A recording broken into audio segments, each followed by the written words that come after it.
Cool. So we're going to start off with just some shoulder rotations like last time. So I know, again, I've said before, I know some people just wheel it around like that, but the problem with that is not really getting the full range of motion. What people tend to do when they do that is to come out away from the body a little bit to allow that to happen. So we're just going to do it nice and slow. And what we're going to do is stand up tall, and we're going to rotate all the way backwards and try and keep it as close to your body as possible. When it gets about here, it's going to come out a bit. Try and keep it as close as you can until it gets to here, okay? And then we're going to go back in the opposite direction. We're just going to do this 3 times. As well as helping lubricate the joint, this has the added bonus of helping to increase your mobility over time as well. Number 2. Then number 8.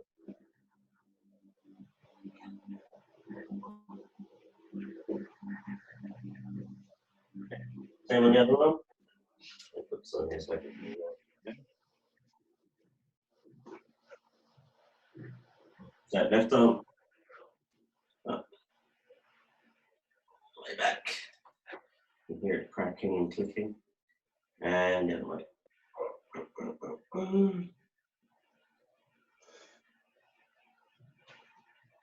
2.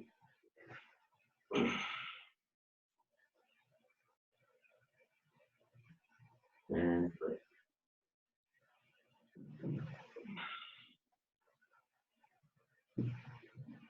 Okay, now I'm going to put the spinal rotations in a second. Let me quickly just. Which one is it? It's. Right.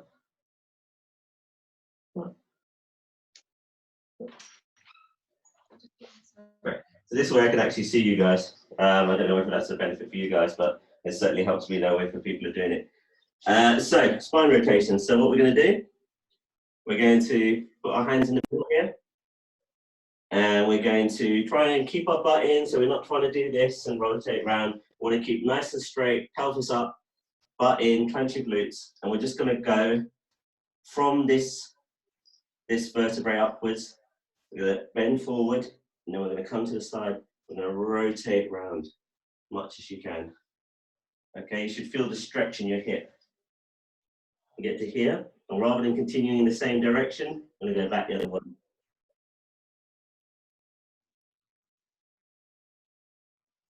Okay, we're going to do 2 more of those. Back this way. And as you go around, depending on how flexible you are, you should feel the pull in the hip.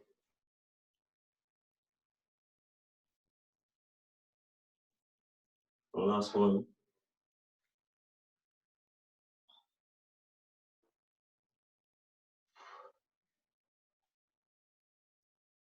Okay, check out the upper body.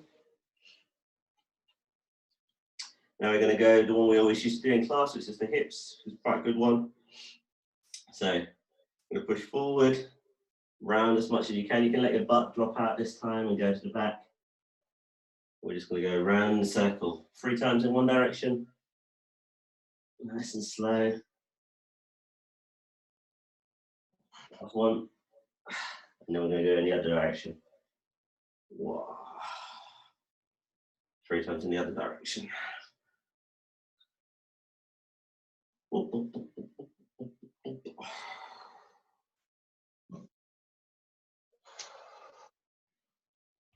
think that was 2. As you may have noticed, I'm terrible at keeping count when I'm doing stuff. Cool. Okay, we're going to drop down to the knees. So give them a quick shake first. And then put them together, hands on, bit of a bend. We're just going to go around in a circle. Listen to them creaking. That's 1, 2, 3. We're going to go 3 in the opposite direction. 1, 2, 3. Okay. Shake out your legs. I'm going to do a little bit of exercise just to help get your hip flexors ready because we're going to do some knees today. Okay. So what you're going to do, you need, ideally you'll probably need something to hold on to. Okay. It doesn't have to be anything really secure, as you can see Bob likes to move about, but it's more psychological than anything. When you pull up your knee, I mean, if you've got good balance, you can just do it, and it's fine. But you might want to just put your hand on something if you've got it, okay? So what we're going to do, we're going to lift the knee up as high as you can.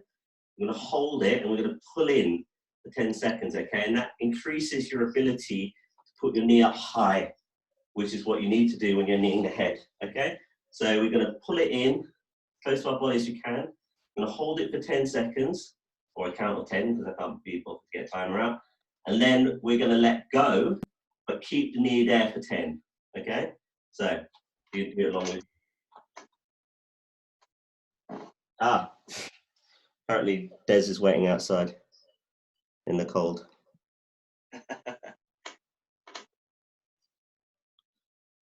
It's weird because it didn't actually tell me. It's a bit annoying.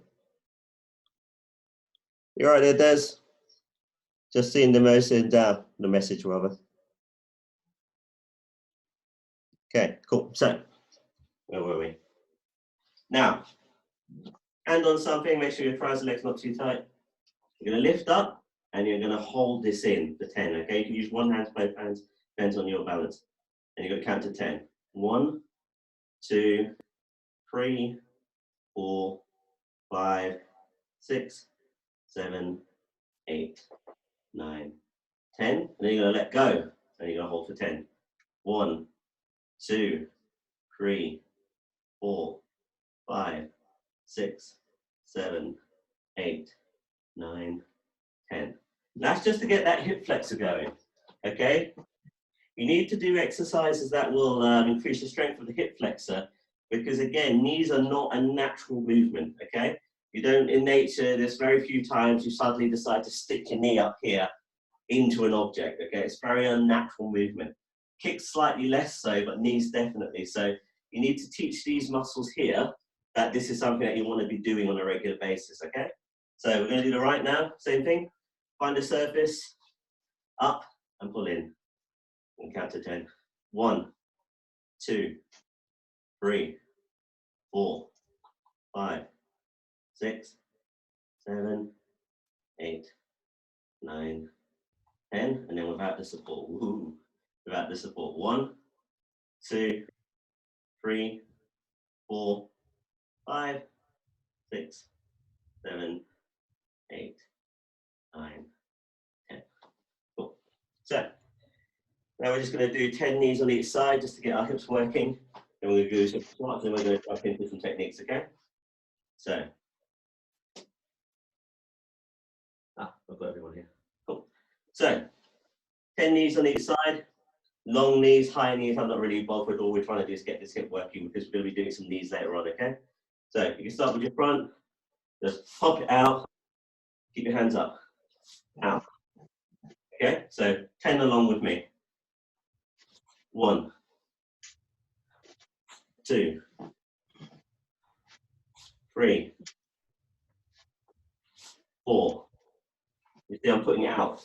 5. I want it to reach or something. 6, 7, 8, 9, 10. Okay. Now we're going to do the back knee. We're not going to swap round and put this in front, okay? We're going to kick from where we normally would have our legs. So normally we're in an orthodox stance. We're going to knee from the back, okay? 1, 2, 3, 4, 5, 6, 7, 8, 9, 10. Cool. Okay, guys. Quick shake out. Grab a bit of water if you want to, and then we're going to move on to our squats. Okay. So, grab some water for 5 seconds, and then we'll grab some squats.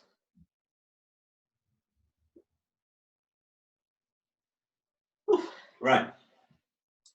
So, as normal, I don't think we've got anyone. Oh yeah, Malika, you probably haven't done these yet, but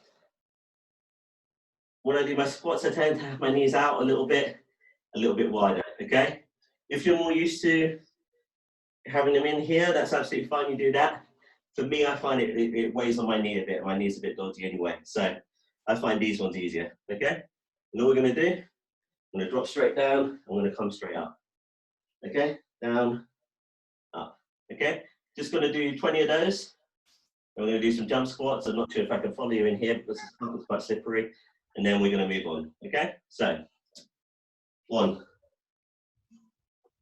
2, 3, 4, 5, 6, 7, 8, 9, 10, 11, 12, 13, 14, 15, 16, 17, 18, 19, 20. Okay?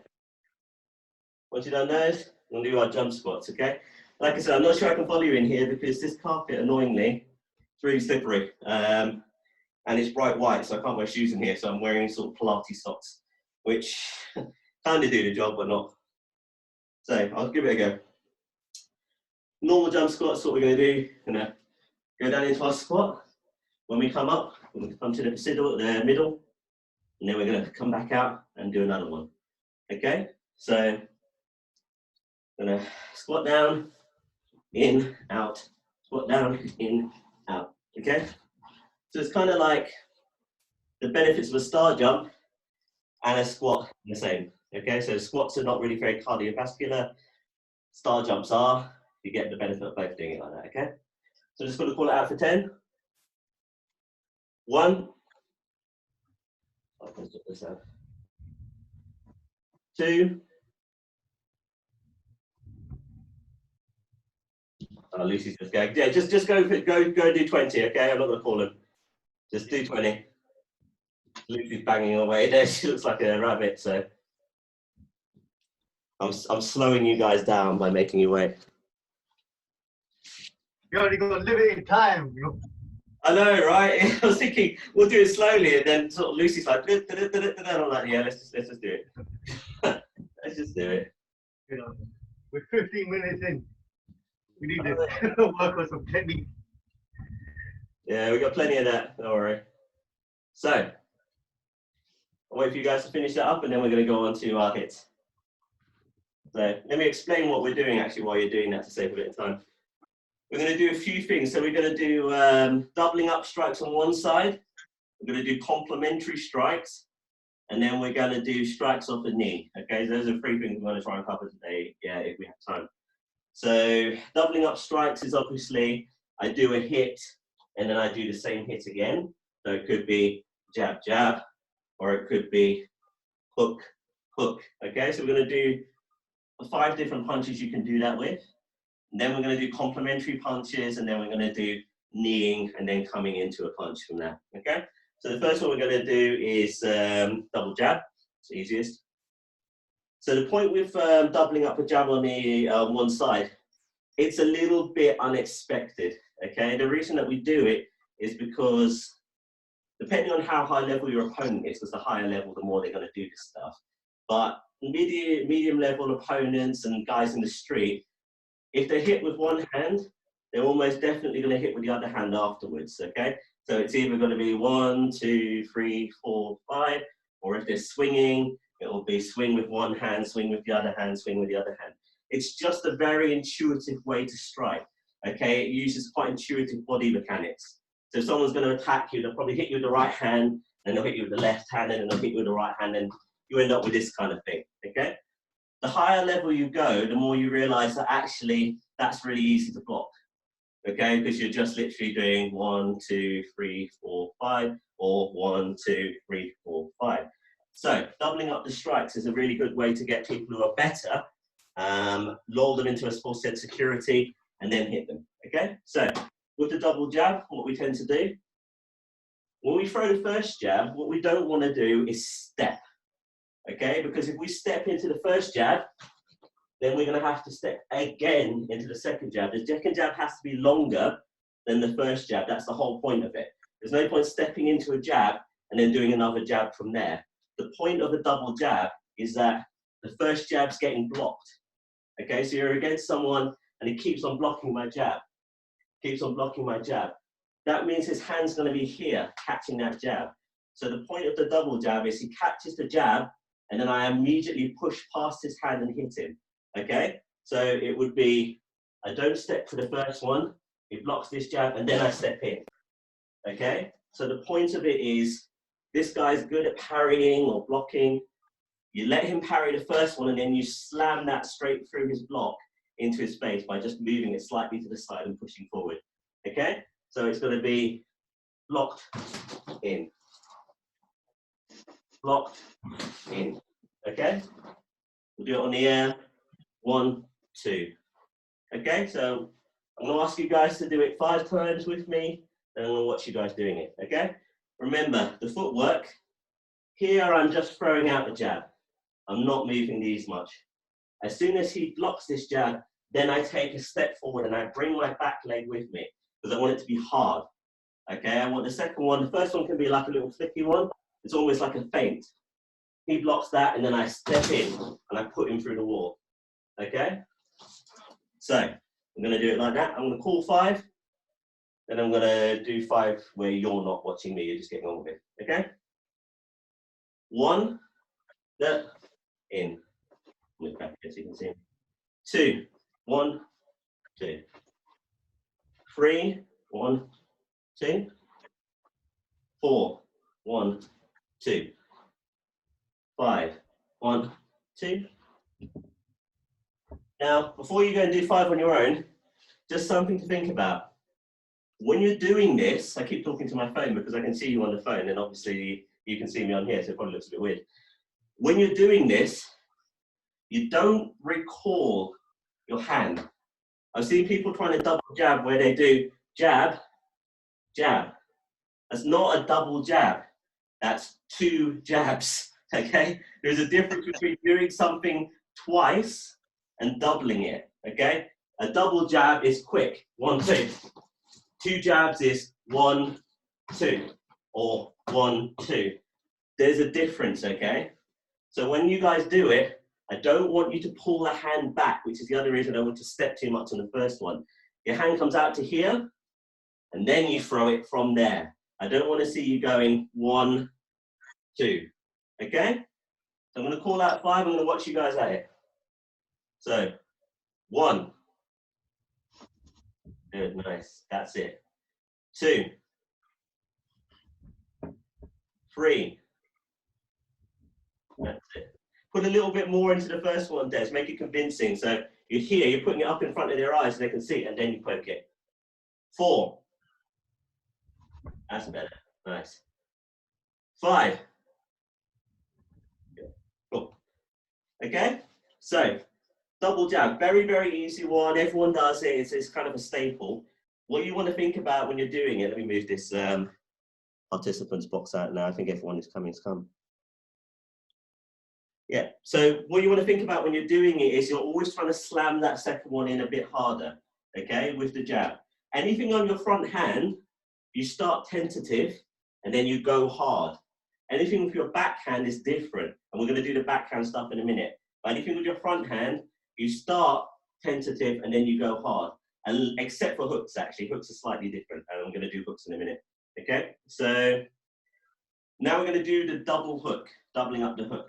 Okay, doubling up the hook's slightly different. There's 2 ways to do it. Okay, you can go forcefully with both of them, or you can do one lightly and then slam the second one in. Okay, we're going to do doubling up forcefully on both of them first, because that's my preference, and then the other one's kind of like a feint and then hit it. Okay, so doubling up forcefully on this one, I think we did it in one of Jay's classes as well. You want to, when you're throwing a hook to the body, you've got to get a lot of power into it, otherwise they're not going to feel it. So you're going to come down and you're going to rotate in. Okay, from here, you're going to do the first one, and you're going to immediately go back and do the second one higher. Okay, so it's going to be 1, 2. Okay, what I don't want is 1, 2, where you're not moving your body, because the second one's then a poor shot. Okay, so if I do it on Bob, what you don't want is I hit this one really hard and then I just swing this one. Okay, it's not going to hurt them. What you want to do is you want to go 1, immediately recoil, and then do the other one. Okay. When you're doubling it up, it doesn't mean you can't show them the backhand at the same time. Okay, you don't have to have this one in your pocket or behind your back just because you're doubling up a shot. Okay, you can show them this hand to move their hand out of the way, because they're going to expect you to be doing 1 and then 2. Because like I said, people often left, right, okay? So what you can do, when you throw the first one and you hit, and you're going back to recoil here, you can move this hand up towards their face. 1, it gives you a bit of protection, and 2, it makes their guard come back to the center, okay? So you can do 1, 2, okay? 1, elbow up in the way, 2. It's still doubling it up. 1, 2, okay? 1, 2, okay? So that's what we're gonna do. Again, it's your choice. You can put this elbow up or you can just go from here. I prefer the elbow up because if you're lucky, you might even catch them with the elbow as it comes. So we're gonna go here, hit, here, hit. Okay, same movement, pop, pop. Okay, we're gonna do 5 with me, 5 without me. So, nice and slow the first one. Go into the position, throw your nice hard hook, get it back. Throw your second hook, okay? Hard hook, okay? Number 2, a little bit faster. 1, 2. Okay, number 3, 1, 2. Number 4, whoosh, whoosh. And number 5, full speed, whoosh, whoosh, whoosh, whoosh. You just need to get that rear shoulder back so you can slam it in, okay? I'm gonna watch you guys doing it. So, to the count, 1. Good. Try and stay on that, what do they call it? Y-axis, Lucy. So when you're doing it, the temptation is to come down and then come over again. When you're doing the second one, it's actually easier if you're here and you just turn. You see, I haven't really come off. If I was on a pole running from my head all the way to the ground, I'm still on that pole for the second one.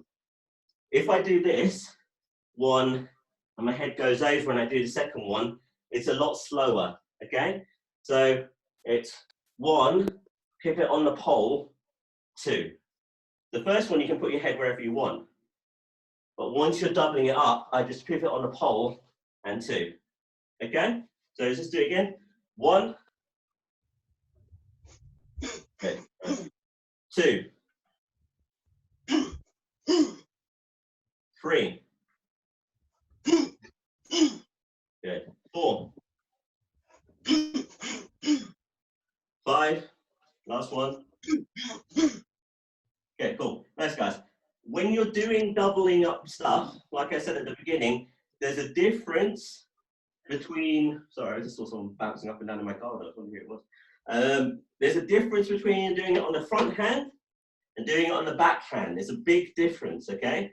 The reason being, if I'm hitting someone and on the first one they move back slightly, it's very easy to adjust on the front hand and hit them again, okay?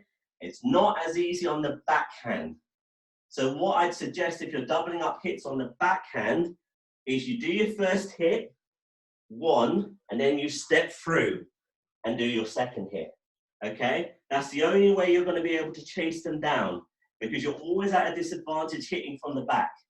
More power, less speed, less range, okay? So if I'm gonna do it, I'd do my hit, then I would step to the outside and do my other hit, okay? Hit, outside, hit. That will help, okay? When we done it on Friday, we were doing the 1 step to the outside and do this. Same movement, but we're heading up on the right now rather than the left, okay? So Nice hard body hook. Step to his outside, get the second hook. Okay? Nice hard body hook. Step to the outside, get the head hook. Okay? Adds a lot of power anyway, having that suddenly in front. Okay? Because now you can put your whole hips into it. So we're going to do 5 with me, 5 without me. Okay? So you swap stance, didn't you? Sorry? You swap stance. Did you swap stance? Yes, yeah, swap feet. So I'll show you the footwork. You might not be able to see it very easily from here. I'm in orthodox. I go low to get some power, and I hit. Yeah, so I'm in orthodox. Then I step, and now I'm in southpaw. And this is in the front, okay? Covers the distance. So orthodox, hit. Step through, hit again. Right foot in front, okay? You notice my right foot is not miles in front. It's not like I'm doing 1, 2, because then I've got no base, okay? All I do is my back foot is quite far behind me here, and I step it so it's a little bit, just a little bit in front, okay?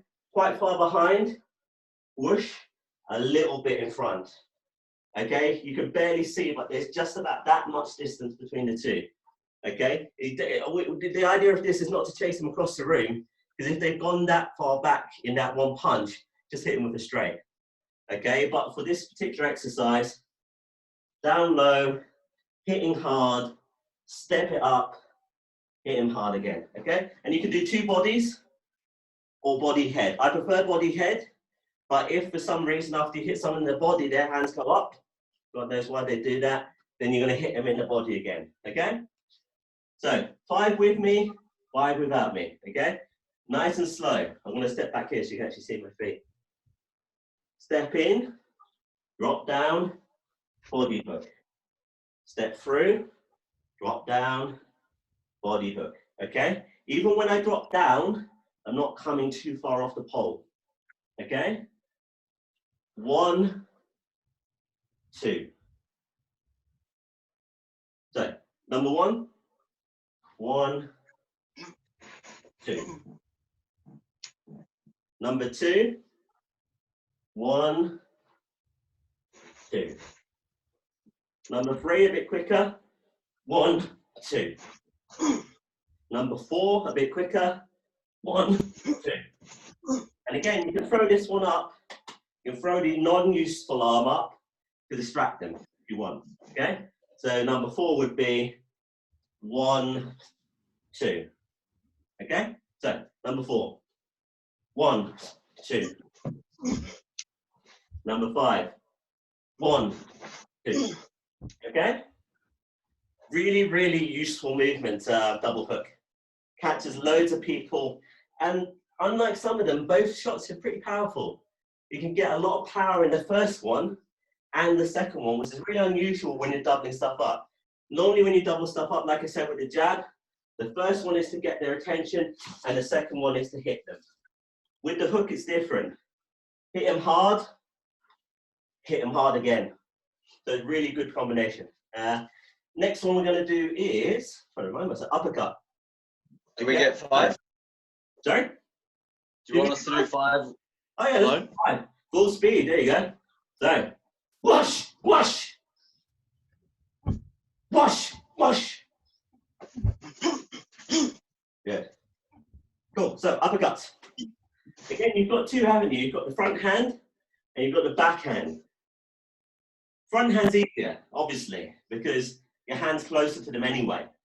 Okay? So if I'm doing my front uppercut, it's like the jab, isn't it? I'm jabbing, he's gonna start parrying, and when I go as if I'm gonna jab, I'm just gonna put it underneath instead. So he'll have his parry hand up here, let's pop him on the chin instead. Pretty easy, yeah? Backhand's harder, they're gonna get close enough. Can't really do this, because it's rubbish and you can see his hand and my nose are going to make very close friends in a very short period of time if I do this, okay? So to get in for a back uppercut, I've got to slip in and do it from here. So I've got to put my head past his guard, slip my head in, and then do something, okay? That's fine on a single shot if you're going to do for a cheeky like 1, 2. When you're doubling up, it makes it harder. Okay, so we're going to do the front first. Front hand, pretty easy. You do your cheeky jabs. You're here. You're going to pop him up 1. Then you're going to duck in and you're going to pop him up 2. Okay, so step straight in, pop him up 1. Off to the side slightly, pop him up 2. Okay? Step in, 1, 2. Again, the first one doesn't have much power because I'm not rotating.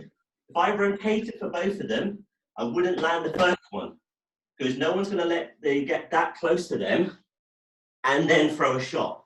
Okay? This one is just to get their head up out of their hands. It's like a quick knock their teeth together so their head pops up. And then the second one, I go in and I put some power into it. Okay? So just going to do 5 of those. Step in, quick, harder. I'll stay back a bit.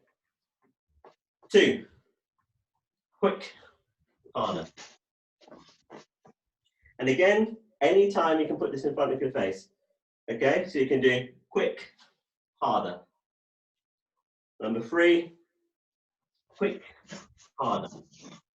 You can even use this to touch their face in between.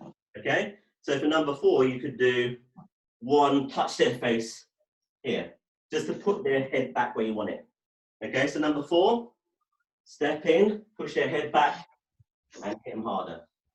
Okay, number 5, step in, hit them, push them, hit them again. Okay, now I'm going to watch you guys choose either of those.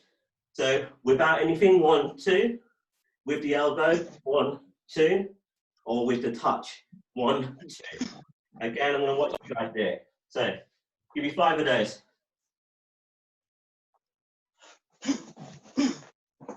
You're hitting on your front hand first, Lucy. That's the one. So it's front hand both times, Lucy. So it's left, left, rather than left, right. Left, right is a good combination, don't get me wrong. It's just at the moment we're trying to work off our front hand. So at the moment we're just like, bop, bop, 1, 2. Okay, or bop, bop, 1, stay there, 2. Okay, so it's just a cheeky 1 smash. Okay, so I'm going to ask you guys to do 5 without me. 1. Good, nice. 2. 3. 4. Good, nice, very good, Des. Full speed, 5. Excellent, cool. Okay, guys, really good, yeah, really good. Uppercuts are not easy, they're not. Don't let anyone tell you they are. They're called the intelligent punch because they are a more intelligent punch than any other. Hooks, jabs, you know, they're all very intuitive. Uppercuts are not, okay? I'm stepping towards someone, moving my hand away from my face to defend it, and then coming up at a really weird angle, popping it with the hips rather than the arm. They're difficult punches, but they are the best punch because if you look at any guard, whether it's a boxing guard where they're here, there's a gap. Slightly more sort of amateur boxing guard, there's a gap. Muay Thai guard where they're here, there's a gap. They are made to exploit that gap in every single guard, okay? You don't get that with hooks and crosses and anything else, or even overhands, okay? Overhands slightly, but not as much. So they're really, really great punches. So we're gonna do the back now, okay? Just like the back hook, remember with the back hook, we hit, stepped, and hit. We're going to do something quite similar with the front, okay? But we need to step 3 times, okay? We need to step to get close enough to hit him. So I've got to get in. So he's throwing jabs, I'm doing this. I've got to get close enough. So first of all, I've got to step in and be here. So this is the first one. Then I'm going to hit him. And then I've got to step through and hit him again. Okay, it is quite complicated to do when you're under pressure, but it's well worth it. Okay, so you might have been throwing out jabs. You're going to step in and slip. You're going to put the first one up. You're going to step through, and you're going to put the second one up. Okay, step in and slip. 1, 2. Okay? We're going to do them together. Nice and slow. Step in, slip, pop it up. Step through, pop it up. 2. Step in, slip. 1. Step in, 2. 3. Step in, slip. Step in. Okay? As you get faster, what you'll notice is I'm not stepping, slipping, and then hitting.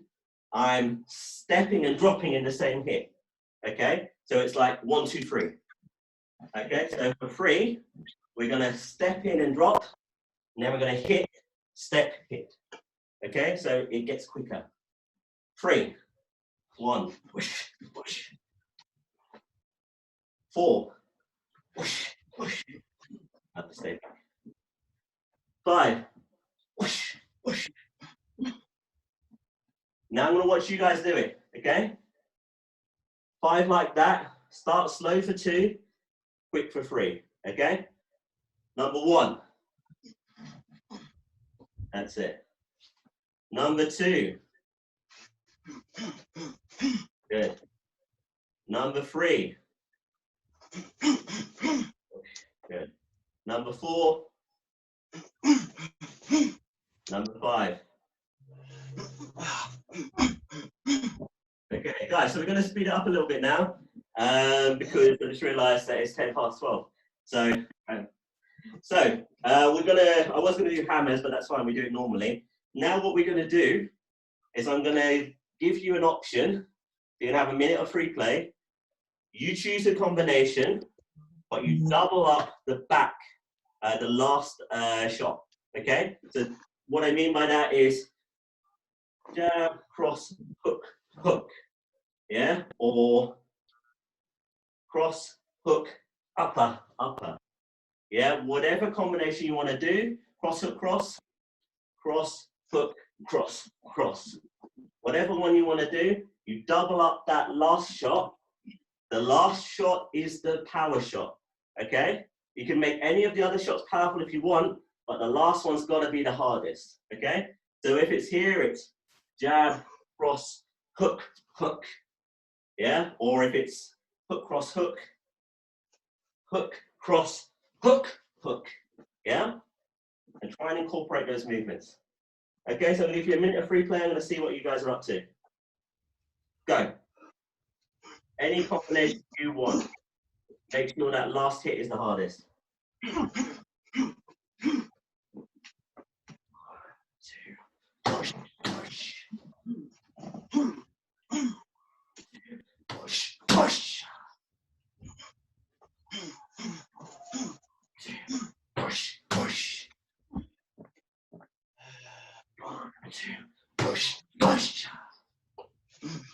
1, 2. Push, push. 1, 2. Push, push. 1, 2. Push, push. 1, 2. Push, push. Last 20 seconds, guys. That's it. Tighten it up, guys. Get all the elbows out here. Everything's tight. Everything's in. Push, push. Push, push. Elbows in. Hands up. Push,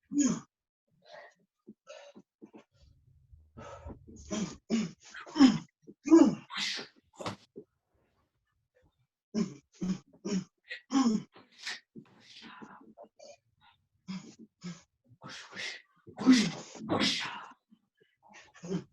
20 seconds, guys.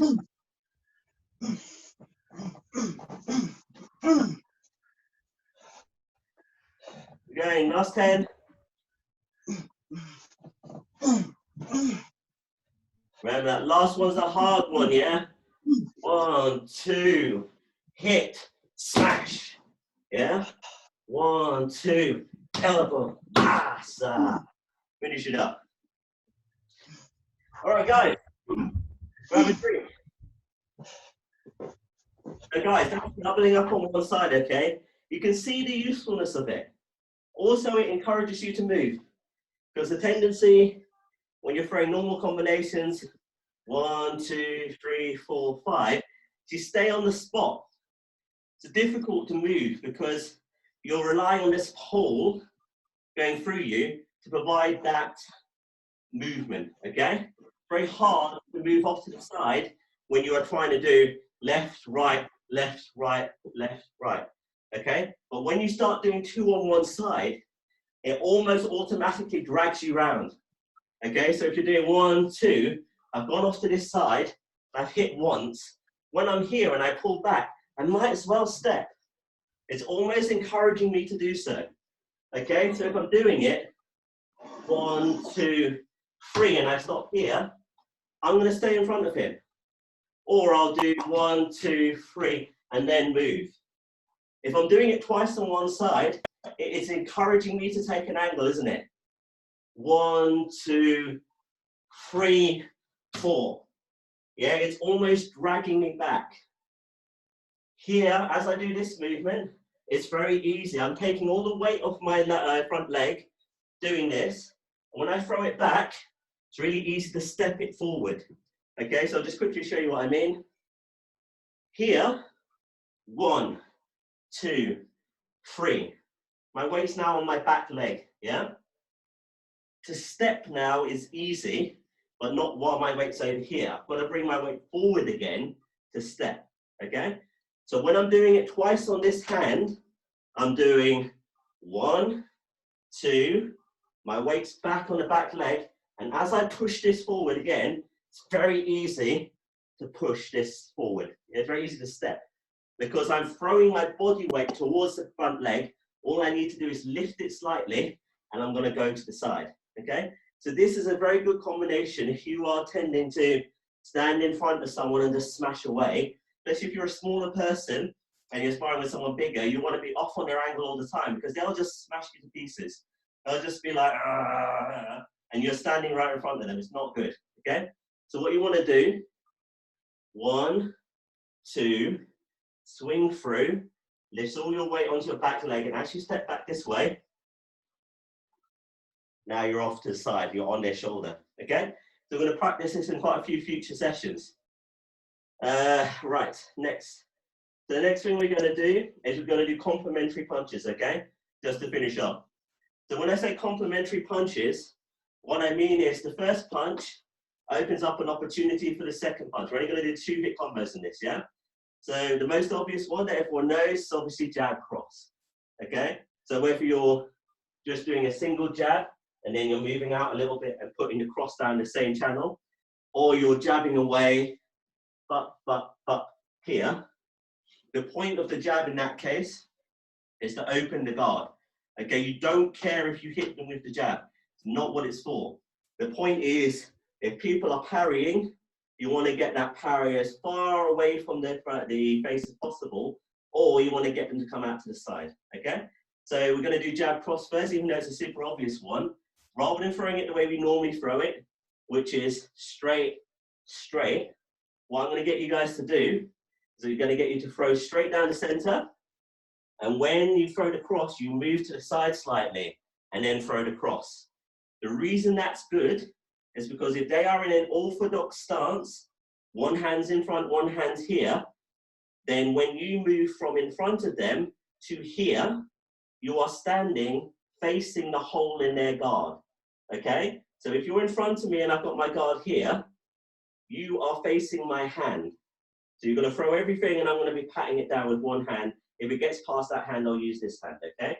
But if you take one step to the left, you're here. Now you're not facing my guard, you're facing my nose in between this gap.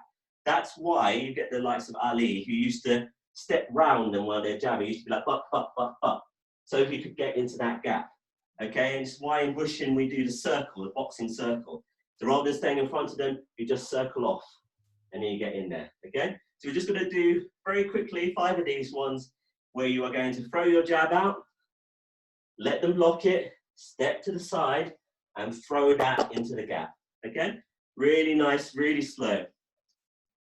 Jab gets blocked, step, cross, okay? Number 2, jab gets blocked, step, 2. Number 3, jab, cross. Number 4, jab, cross. Number 5, jab, cross. Now I'm going to watch you guys do it, okay? Remember, the point of this is not your structure. It's not throwing the punch. It's getting the punch into that gap, okay? So when you're doing it, just make sure it goes into the gap, okay? I'm going to watch you. I'm going to call it out. So 1, jab, good. 2, 3, 4. So when you're doing it, Des, try and pivot round in one direction, okay? So if you imagine I'm here, I'm going to do the first hit, and then I'm here, second hit, okay? So first hit, dead on their guard, second hit in that gap, okay? So one more, number 5. Good, that's, yes, perfect, yeah? You're not hitting where they were. It's a real problem when you're moving a lot, okay? And people from Phil Norman's Ghost have it all the time. They'll throw hits in front of them, like, so here's my opponent in front of me, and then they'll step out to the side, and then they'll throw hits in front of him. But he's not there. He's where he was, yeah? He hasn't moved because he didn't know I was going to step, okay? So it's like if I'm doing it on Bob, if I'm hitting him, and then I step out, and I start throwing in front of me, he's not there. He's still where he was, yeah? So with this one, when I throw the jab, if I step out and I throw this, he's not there. He's where he was, yeah? So I need to, this one's coming straight, but when I turn, I need to throw it back. Look at where I'm doing. I'm not throwing this in front of me. This is in front. This is 45 degrees backwards, yeah? That's what you need to do when you move, because they won't catch up with you, hopefully, yeah?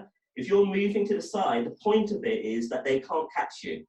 But when you do that, you've got to remember the target's not where you were, it's where they were, okay? So 1, 2, I'm hitting backwards, okay?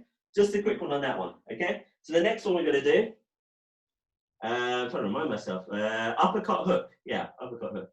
So uppercut hook's a really good one, okay?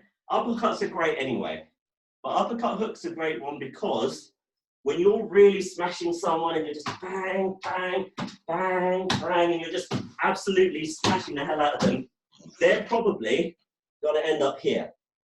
Either they're gonna move away, moving, and you're not gonna get any of those shots on them. But when you have landed a few, people are gonna shell up and they're gonna do this, okay?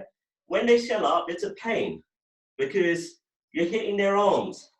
If you hit someone's arms enough, their biceps and their triceps will start to weaken and their hand will drop down and then you can smash them.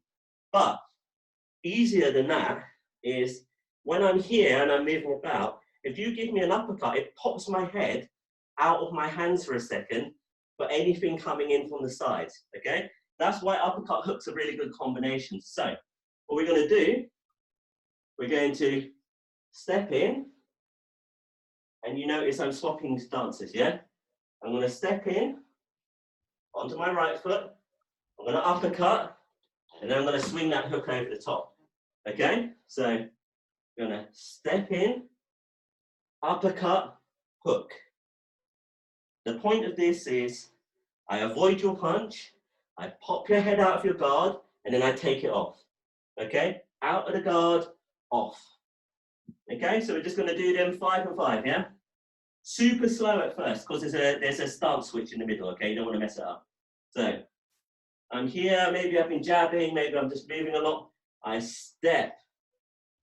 Nice balanced stance, you don't wanna be wobbling, you wanna be balanced. I put my fist up right through the center, okay? When I do the uppercut, I'm not going sideways, backwards. There's the guard, I want it right up through the center of the guard, okay? And then I take it off, okay? So, 2, step, up the center, take it off. 3, up the center, take it off. 4, step, up the center, take it off. 5, Okay? Now I'm going to watch you guys do 5. Remember, when you're trying to get this, this up the center, you need to turn your shoulders towards it, yeah? You can't here and try and get it up the center with your right shoulder behind you, because you're not going to reach, okay? So what you've got to do when you step is you've got to turn your shoulders in. So now my right shoulder's in front to throw this up the center. Okay, if you try and do it from here, you're going to come in at a weird angle and not reach them. You've got to turn and then turn. Okay? So I'm going to call them out. 1. Step. 2. Good. Tighter hook on that one, Des, because his head's going to be really close to you. 2. Good. Because his head's going to be close, isn't it? If you pop it straight up, so if you step in and you pop his head up, you're only doing this to him. Yeah, his head's going to pop up like a turtle. If you swing too far, you're literally going to pop his head up and then swing behind his head. Yeah? So what you want to do is you want to pop his head out and a nice tight L. Smash. Yeah? Because even if you miss him with the hook, you're going to get that elbow. Okay? So number 2. Push, push. Good. Same for you, loose, nice and tight. Elbows in, chin in. Pop, pop. Okay, number 3.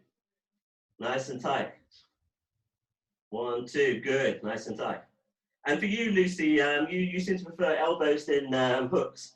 You can do it with an elbow just as easily, yeah? Step in, up, take his head off with that elbow. So I'm probably doing it a bit fast for the camera. Here, up, elbow. Yeah, up, elbow. Because you're tight on them. Don't forget, this is the distance we're talking about. I'm stepping in, head to shoulder almost. Pop his head up, smash his head off. Yeah? Nice and tight. Here, here. Okay? And this is what I'm saying to you, Des. What would happen with the long looping hook? Here, you'd end up behind him. Okay? You want to be step, pop, smash. Really tight. Okay? Last 2. Number 4. Good, nice. Number 5. Nice, come on. Perfect. Okay, guys, you can grab a drink quickly. We've got about 10 minutes left, so we're quickly going to move it on. Okay? So we're not going to get to we're not going to get to the Superman punch. Damn. Okay, so foot cross. I know, right? I had all this stuff ready. I was going to like off here and doing Superman and off the jab and doing pop pop. But anyway, next lesson. We're only wait till Friday. So foot cross. I already do all my squats and everything on the alternate days, so you can cut them out. You know what? I might do 1-on-1. Yes, I might do Fridays without the exercise, and then we can add in more stuff. And then Sundays. But yeah, these days my legs are pretty knackered from doing the burpees and the. You haven't even seen it. You haven't seen. I might send you guys. I'll send you guys. I sent you guys the mobility stuff. I'll send you guys the body exercises that I've been following. Don't send it anywhere, but I'll send you the ones that I've been following. Okay. And you'll see. There's loads of them out there. There's loads of them. Sorry? There's loads of the body weight home videos on YouTube now. Oh yeah, no, this one's like it's a professional MMA fighter routine. I'm not going to tell you where I got it from. Thompson. I'm not going to tell you where I got it from because it's a habit. Okay. So last one, yeah. So complementary. We're talking about complementary punches, yeah. Complementary means if I do one, it makes the other one easier, okay? So the last ones we're going to do is hook and then cross, and cross and then hook, okay? And we'll combine them so it's easier, quicker, yeah? So why is hook cross good, okay? Well, hook cross is good because my hands tend to be in one of 2 positions, yeah? Tight in front of me if the guy is peppering me with lots of straights, or slightly more out to the side if I'm getting lots of hooks and roundhouses, okay? That just tends to be the case. So if you throw a lot of hooks, so if you're throwing like here, and you're throwing here, and you're throwing here, they're gonna start having a wider guard, okay? When you are throwing a hook, make it obvious for this particular one, yeah? make it obvious. So you can be like, ah, and then throw it, okay?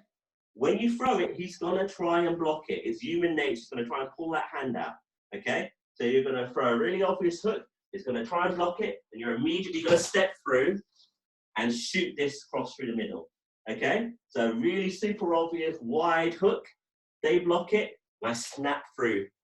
Okay, you know in karate how they do all this stuff to get a nice hard straight? It's kind of the same thing, only I like going for my chin, I don't want it down here. Okay, so I'm gonna be like, ah, give him a super obvious tell, I'm about to hook you. Let them block it, and then I smash him straight through that center.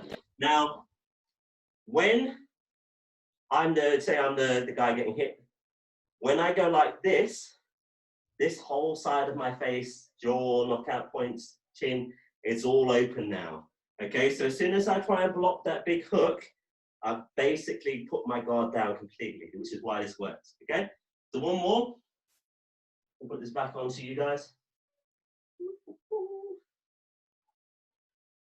Really obvious. Ah. And then I'm gonna uncoil my whole body and smash through him. Yeah? Okay? Nice and slow at first. We're gonna do one with me, yeah? Really obvious. Okay? You switch your hips out and you stamp down on that foot to get more power, okay? To throw this off the hip. Number 2.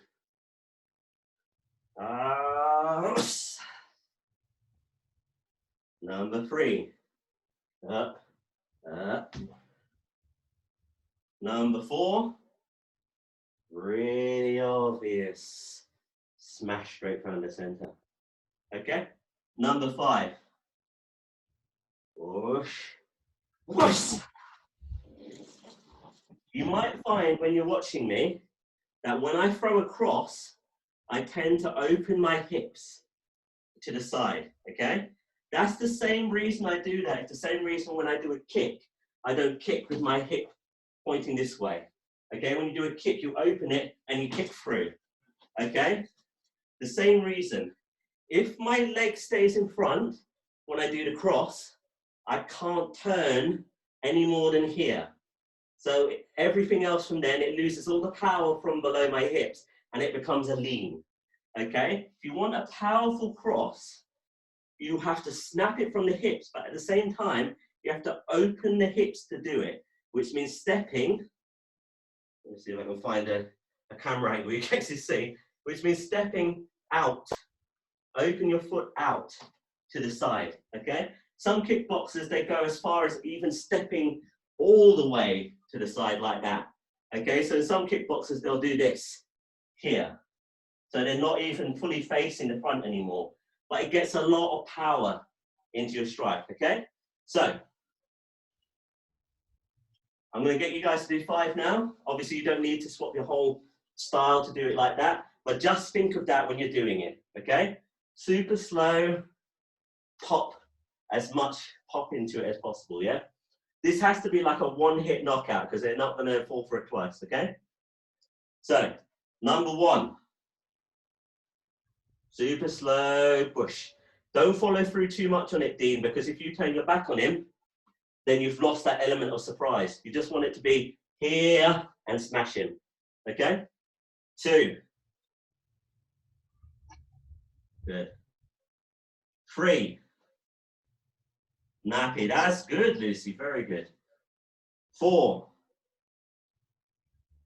Nicely done, Malika. Don't lean back when you cross. When you lean back when you cross and you hit someone, remember, when you hit someone, equal and opposite force, okay? If I hit someone really hard and I'm leaning in, I'm going to drive straight through them. If I hit someone really hard and I'm leaning backwards, I'm going to go backwards, yeah? Because I haven't got a stable base behind me.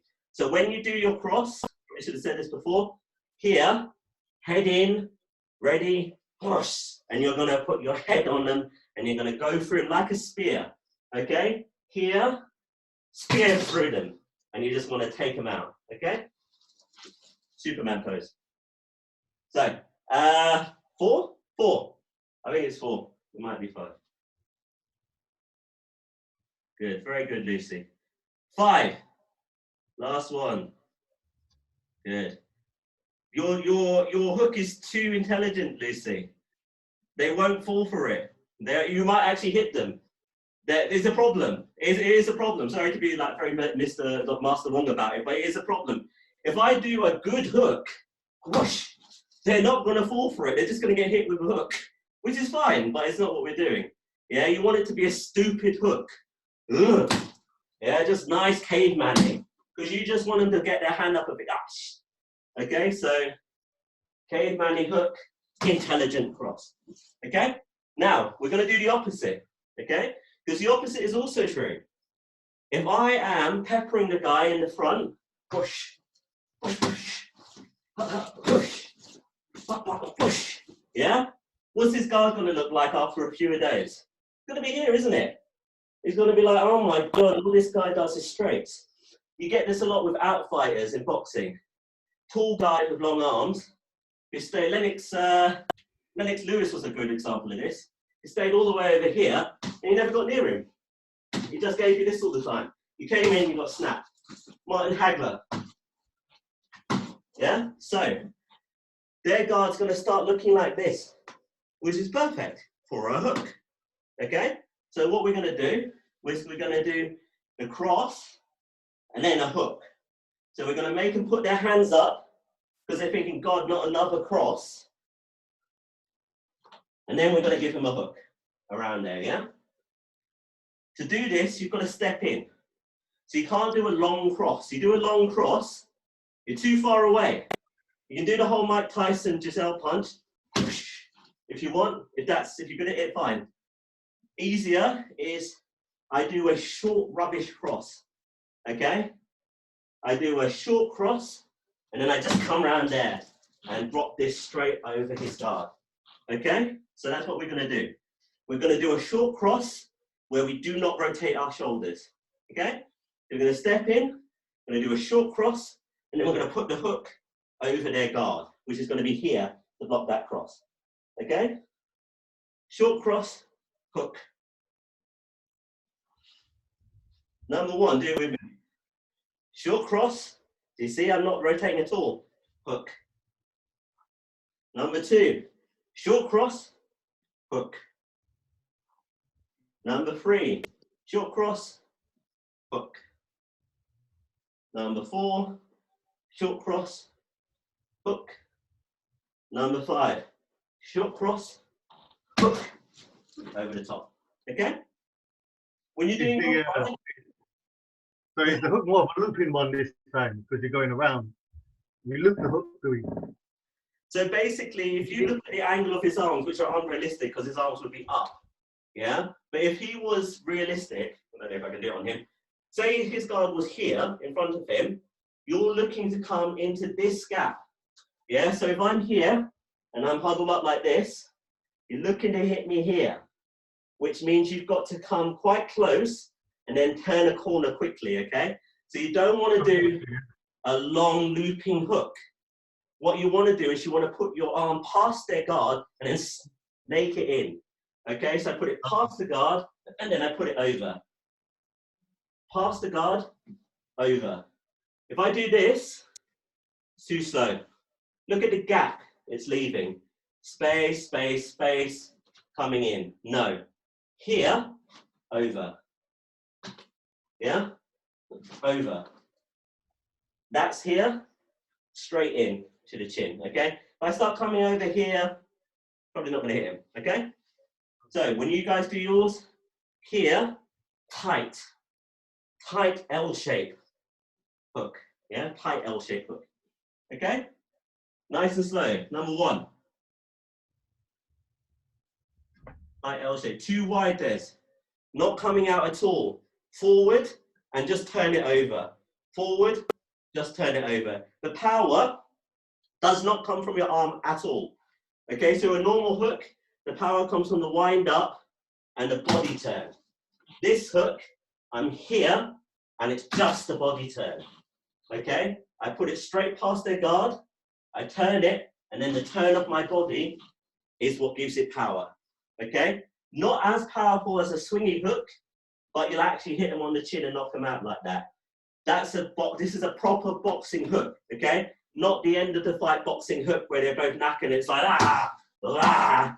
This is the hook, push, hook, push. Yeah, this is the one they don't see. Pops up under their guard, over their guard, and it just comes straight across. Under their guard, straight across, right on their chin, okay? So, height. Again, 1. Height, good. Get it off your chin, onto their chin. 2. Off your chin, onto their chin, good. Don't over-rotate, Dean. Trust the pop in your hips rather than the over-rotation of your shoulders.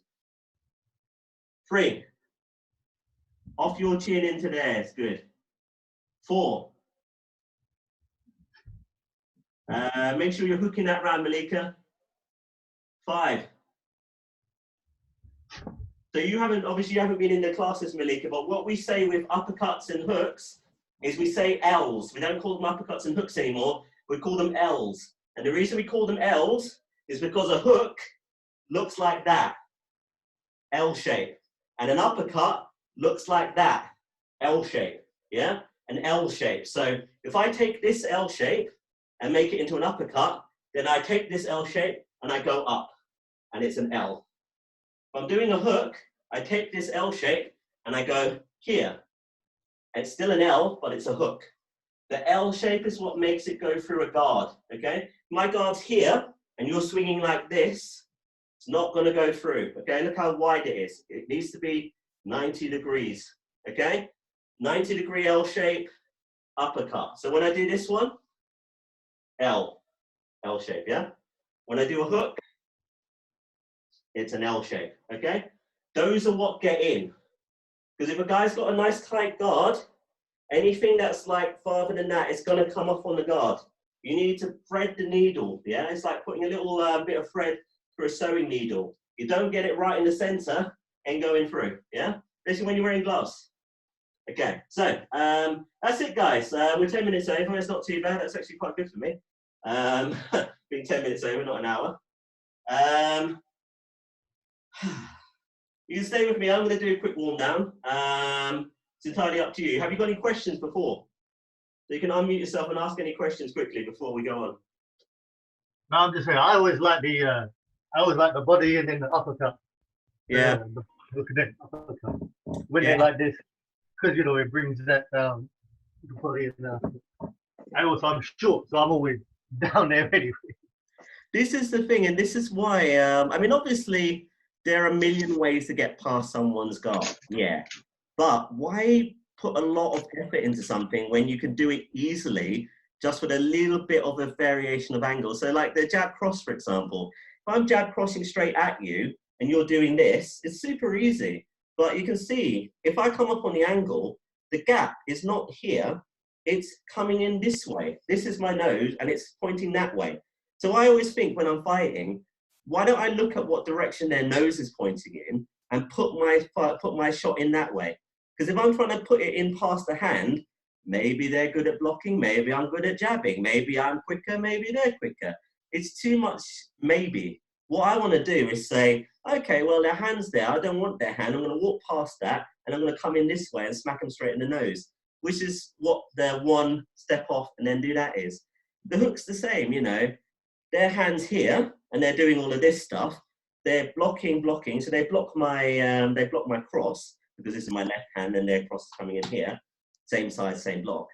I block that. Obviously, my hand's not at my face anymore. So anything that's coming in on that side is going to come and hit me straight here. Or the opposite, you know, they do a hook and I do a big like reaction to that. Look at my nose, it just popped out. It's like a turtle again. Shell, pop out of the shell. Shell, pop out of the shell, and then you get me. So it's pop, pop.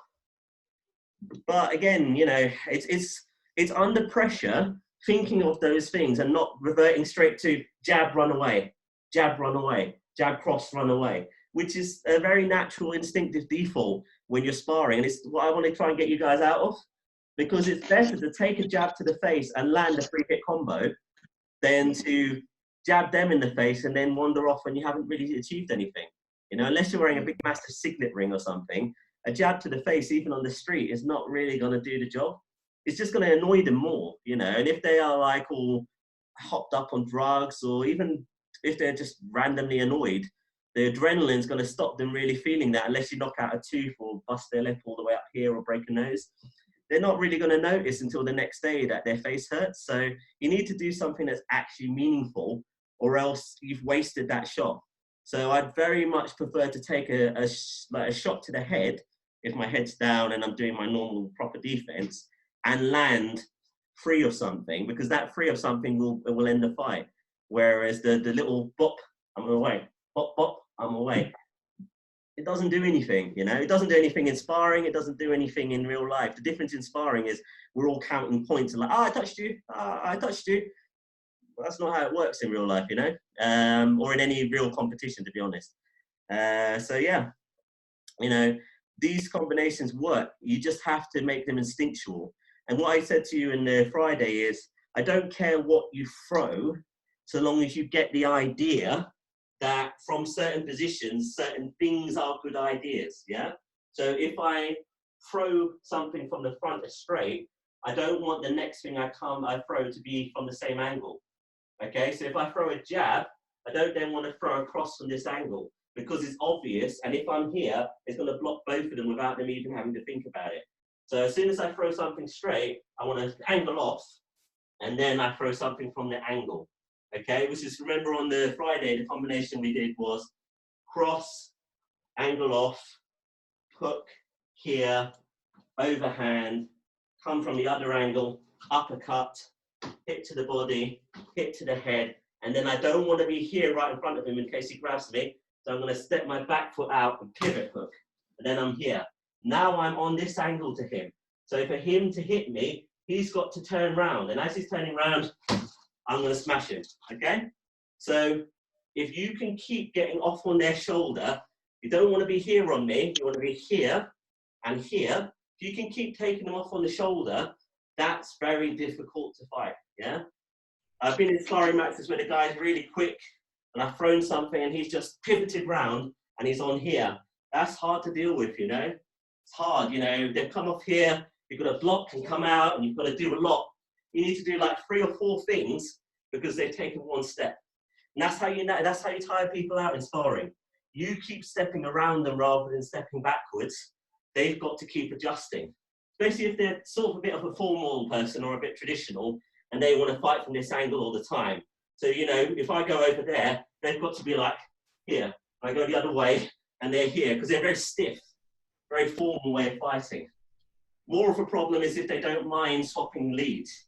So if they're here and I go over there and they're like, okay, well, I also like to fight southpaw, that's more problematic, yeah? But it's very rare. Only good fighters are like that. So anyway, guys, you've talked your way out of the cool down, so I hope that you cool down at home. Oh, we always do our own warm down anyway, you know that. Standard. We always do our warm down. Okay, well, yeah, but if you guys can't walk tomorrow, don't be WhatsApping me and saying, Stephen, it hurts. It's like, well, you know, Yeah. such is life.